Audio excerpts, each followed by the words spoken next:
meu e o teu coração nesta noite. Amém, igreja? Oramos ao Senhor em nome de Jesus Cristo. Senhor, meu Deus, meu Pai, nesta noite aqui da tua cela, Deus, quer nos trazer a mensagem de paz e vida, a mensagem de transformação, de cura e libertação, a mensagem de salvação, Deus, a mensagem que vem ensinar o caminho que nós devemos andar. Hoje, nesta noite, para alguns, é um oculto e profundo, Pai. Eu te peço e agradeço, em nome de Jesus. Amém. Aleluia. Salve a igreja na paz do Senhor. Amém. Primeiro livro dos Reis, capítulo 17. Primeiro livro dos Reis, 17, a partir do verso 1. Louvado seja Deus.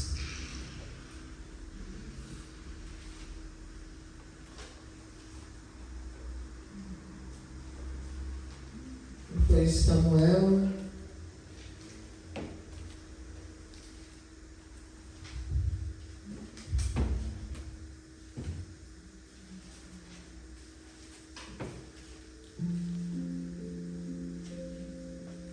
Primeiro Reis 17.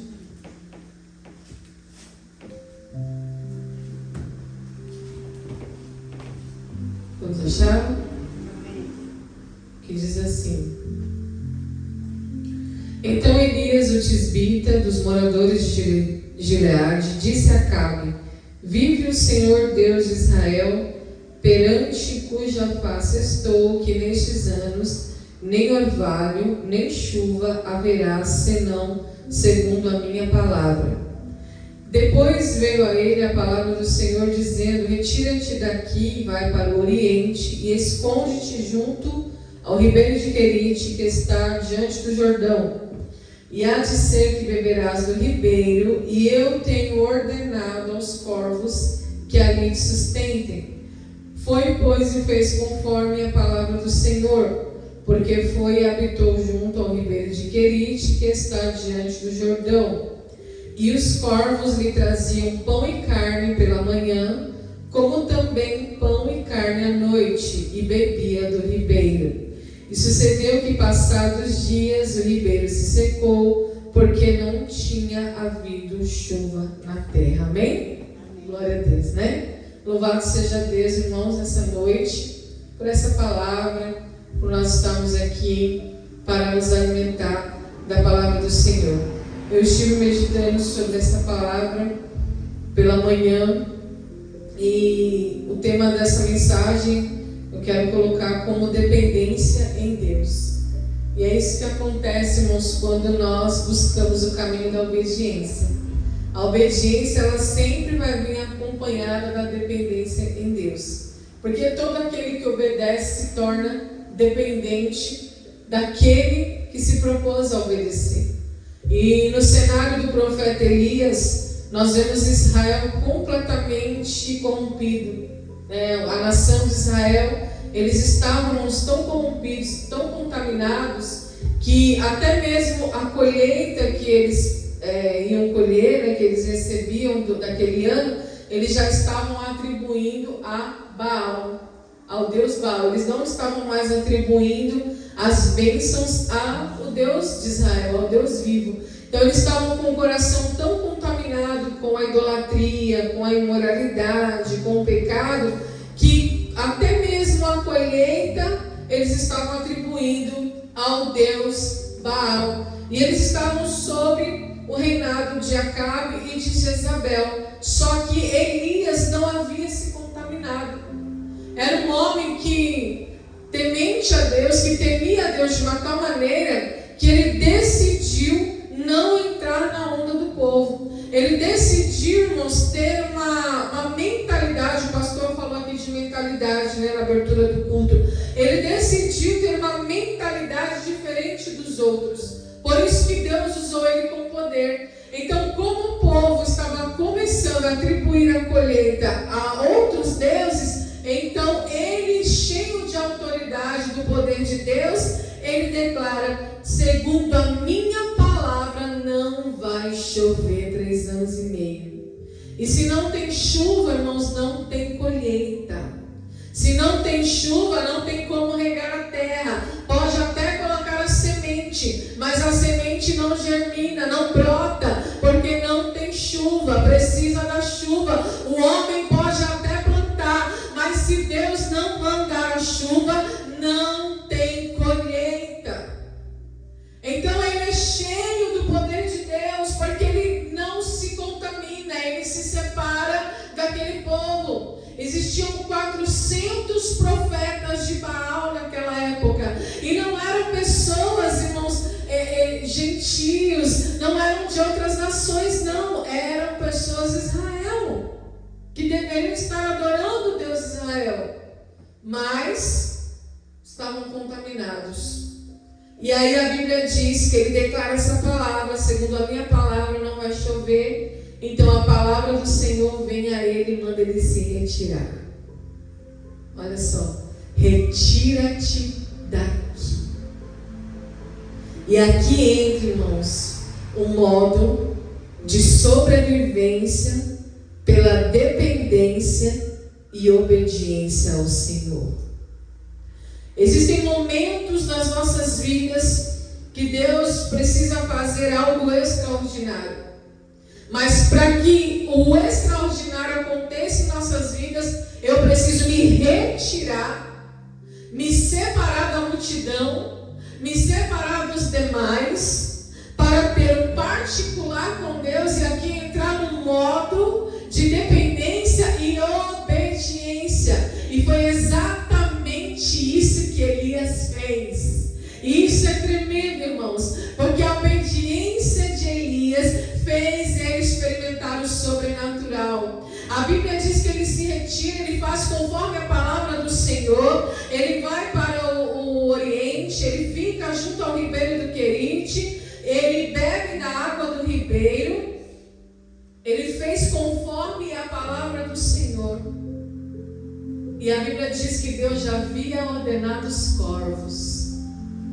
Aqui no Brasil não tem corvos, tem urubu, né? Que é semelhante a corvos.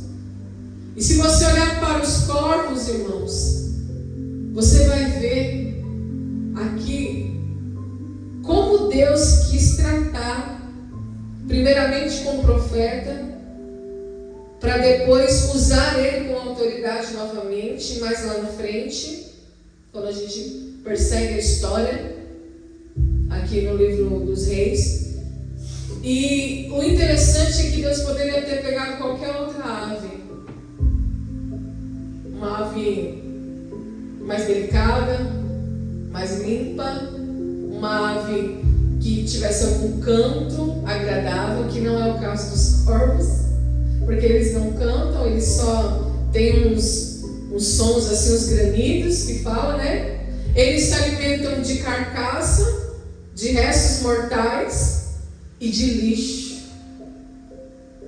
E a natureza deles é uma natureza egoísta.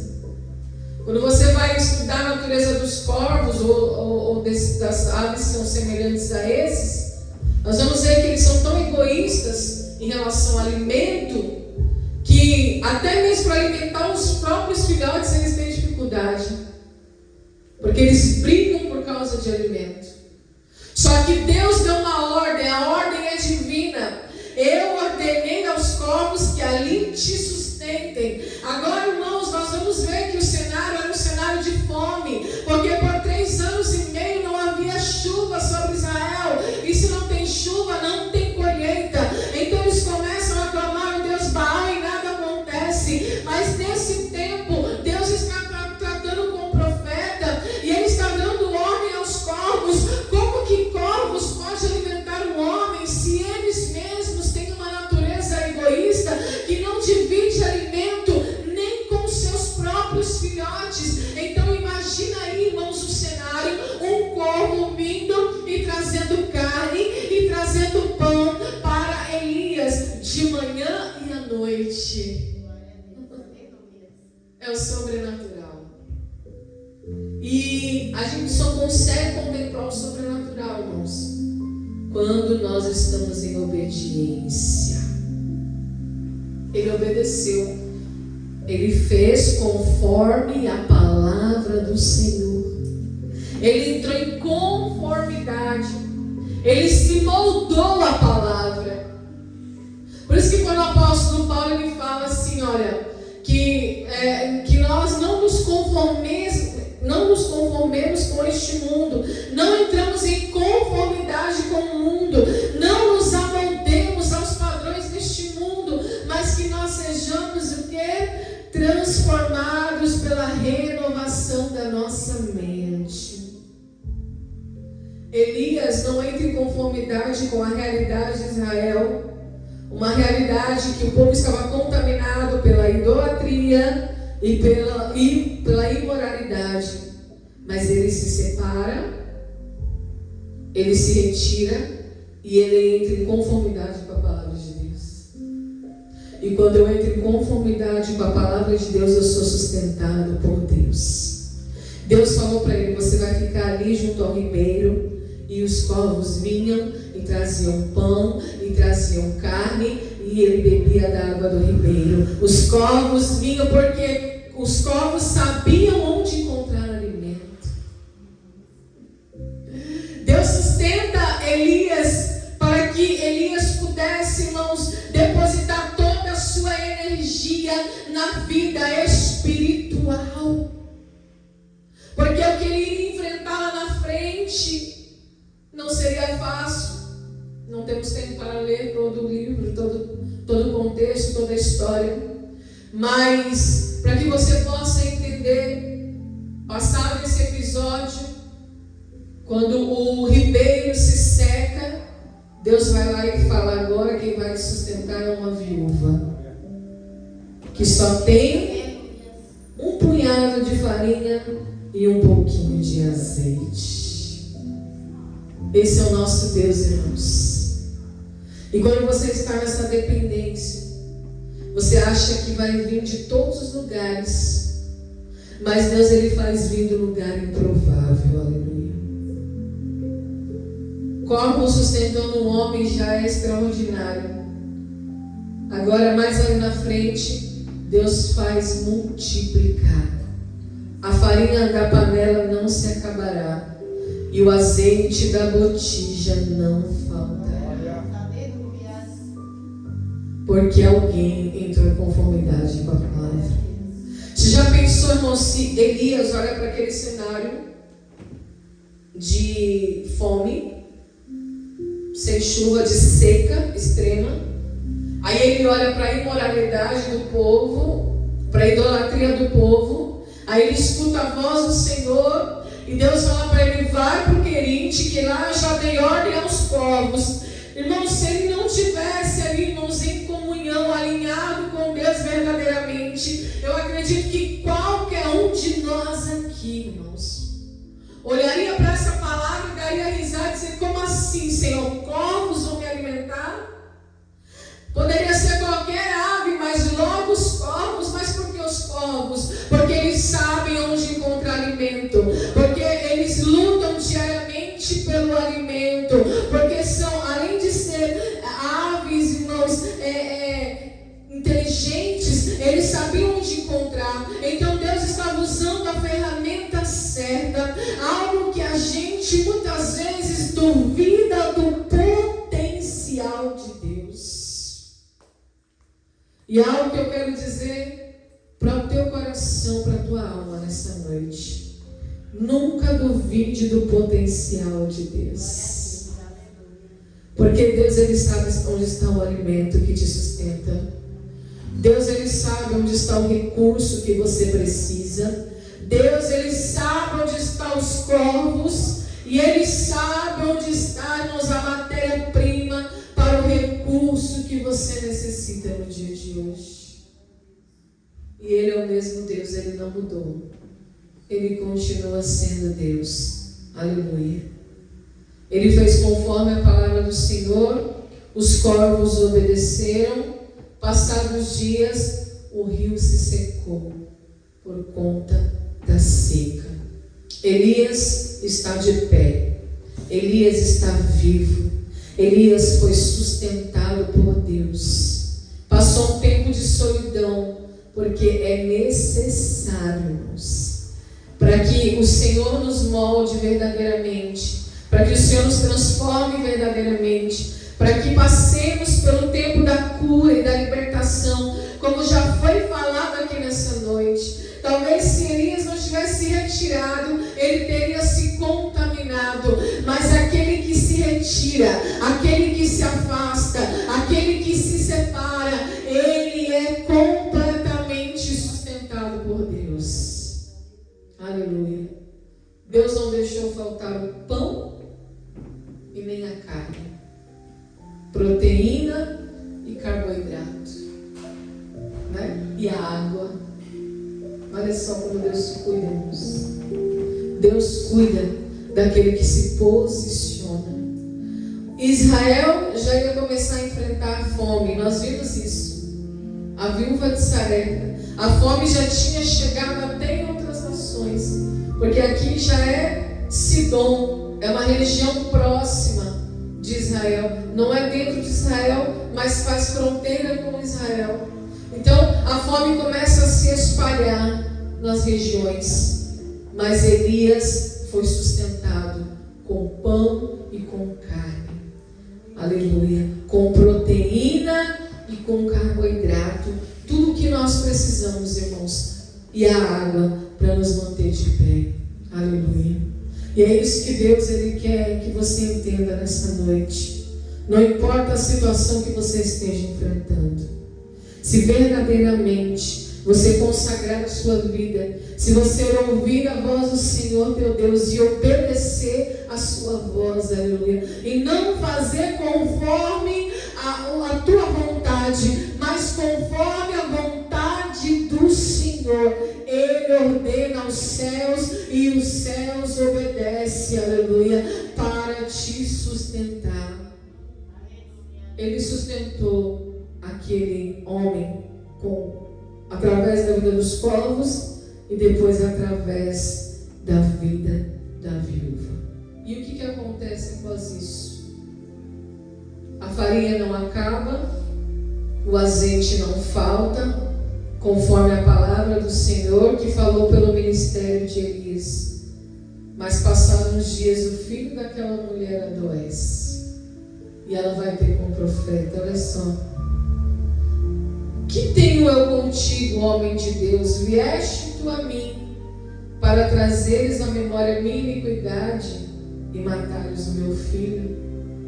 Enquanto o povo está padecendo fome por causa da sua própria iniquidade, essa mulher sabia que ela tinha iniquidade. Ela falou: você vieste até mim, homem de Deus, eu experimentei do milagre, o azeite não acabou, a farinha não acabou, o azeite não faltou, agora o filho dela morre. Mas lembre, irmãos, Elias estava separado e ele estava cheio do poder de Deus, aleluia. Ele estava em comunhão com Deus. Ele estava ali, irmãos, no tete a tete com Deus. E às vezes, irmãos, o objetivo do deserto é esse. Às vezes, irmãos, o objetivo da prova é essa.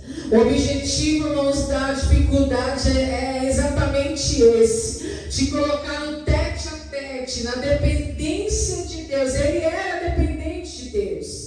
Foi alimentado pelos povos, agora é alimentado pela viúva. Mas a Bíblia diz que ela reconhece: você trouxe à memória a minha iniquidade. Então ela pensa: eu estava em iniquidade, irmãos, é pecado, e matares o meu filho. Ela entendeu que chegando o homem de Deus, chegou o castigo de Deus. Mas não era esse o objetivo, irmãos. O objetivo era mostrar o poder de Deus, que ainda existia um homem de Deus que saiu de Israel, aleluia, para trazer à tona o poder desse Deus. Ele pega o menino, ele fala: traz aqui o teu filho. Ele está cheio do Espírito Santo. Ele se separou, ele não estava contaminado, ele se retirou daquele povo que estava em contaminação. Ele pega o menino, leva o menino para cima, lá para o quarto onde ele mesmo habitava, deita na sua cama e ele começa a clamar a Deus. Está aqui no 20. Primeiro Reis 17:20, e ele diz assim: ó Senhor meu Deus, também até esta viúva com quem me hospedo afligiste, matando-lhe o seu filho. Então se estendeu sobre o menino 3 vezes e clamou ao Senhor e disse: ó Senhor meu Deus, rogo-te que a alma deste menino torne a entrar nele. Então o Senhor ouviu a voz de Elias, e a alma do menino tornou a entrar nele e reviveu. Sabe o que o Espírito está nos revelando aqui nessa noite? Que aquele que ouve a voz de Deus